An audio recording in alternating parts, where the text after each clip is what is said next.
விவாகரத்து. இது ஒரு மாடர்ன் மிடில் கிளாஸ் சென்னை குடும்ப கதை. அரேஞ்ச் மேரேஜ் 3 வருஷம் ஆயிடுச்சு. வெளியில் பார்த்தா செட்டான ஜோடி. Anniversary photo, family function, WhatsApp status எல்லாம் சரியாக இருக்கும். யார் பார்த்தாலும் ரொம்ப நல்லா போகுது வாழ்க்கைன்னு தான் நினைப்பாங்க. ஆனால் வீட்டுக்குள்ளே அப்படி இல்லை. அதுக்காக 2 பேரும் அன்பானவங்க இல்லைன்னு சொல்ல முடியாது. ரொம்பவே அன்பானவங்க தான். ஆனால் அதை வெளிப்படுத்திக்க தெரியல. மீரா ரொம்ப சாஃப்ட் ஸ்போக்கன், வீட்டில் எல்லாத்தையும் கவனிக்கிறவ.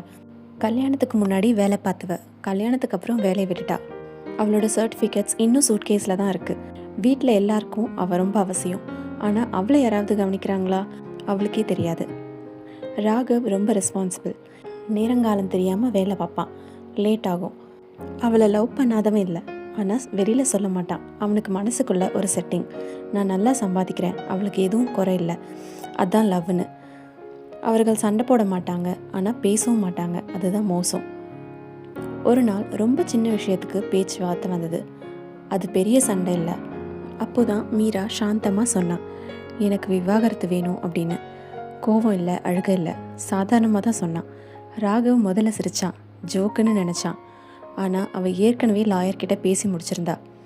அவனுக்கு அப்போ தான் அதிர்ச்சி. லாயர் 30 நாள் ஒப்பந்தம் போட்டார். உடனே பிரியாதீங்க, 30 days டைம் எடுத்துக்கோங்க. அந்த 30 நாளும் ஒரே வீட்டில் இருக்கணும். ஆனால் ஒரே ஒரு ரூல், 2 பேரும் ஒருத்தருக்கு ஒருத்தர் நடிக்காமல் உண்மையாக நீங்கள் எப்படி வாழணும்னு நினச்சிங்களோ அந்த 30 நாளும் அப்படி உண்மையாக வாழுங்க அப்படின்னு சொன்னார். முக்கியமாக வெளியில் பர்ஃபெக்ட் கப்பல் மாதிரி நடிக்கக்கூடாதுன்னு சொன்னார். அந்த 30 days அவங்க வாழ்க்கையை தலைக்கீழாக மாற்ற போகுது. ராகவ் நிறைய விஷயங்களை கவனிக்க ஆரம்பித்தான். மீரா பல நாள் தனியாக தான் சாப்பிடுவா.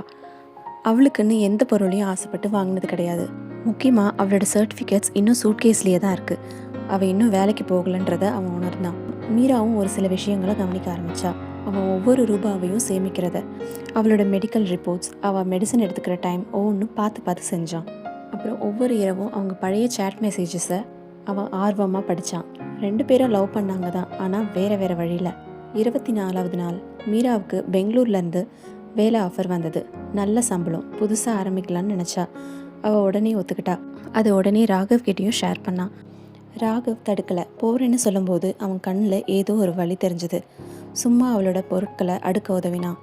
31வது நாள் ரயில்வே ஸ்டேஷனில் ரயில் கிளம்ப போகுது. மீரா கதவு பக்கத்தில் நின்றுட்டு இருந்தா. ராகவ் மெதுவாக சொன்னான், உனக்கு எந்த குறையும் இல்லாமல் எல்லா பொருளையும் வாங்கி கொடுத்தா போதும்னு நினச்சேன், அதுதான் லவ்னு நினச்சேன் அப்படின்னு சொன்னான். உடனே மீரா, நான் எல்லாத்தையும் அட்ஜஸ்ட் பண்ணிக்கிட்டு அமைதியாக போகிறது தான் லவ்னு நினச்சேன்.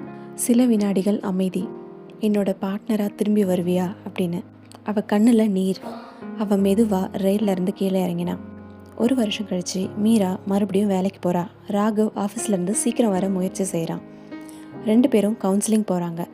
சண்டை வரும், ஆனால் பேசாமல் இருக்க மாட்டாங்க. ஒரு மாலை நேரம் கிச்சனில் மீரா சிரிச்சுக்கிட்டு இருந்தா. வாசல் பக்கத்தில் நின்று ராகவ் அவளை பார்த்துக்கிட்டு இருந்தான். அவன் சொன்னான், நல்ல வேலை நம்மளுக்கு விவாகரத்து ஆகலைன்னு.